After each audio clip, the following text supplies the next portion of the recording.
joylashukamizda shaxsni identifikatsiya qiladigan bir nechta kameralar o'rnatilyapti, asosan jamoat joylarida va savdo komplekslarida va bozorlarda.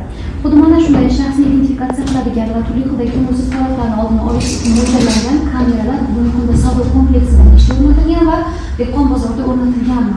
Haqli savol.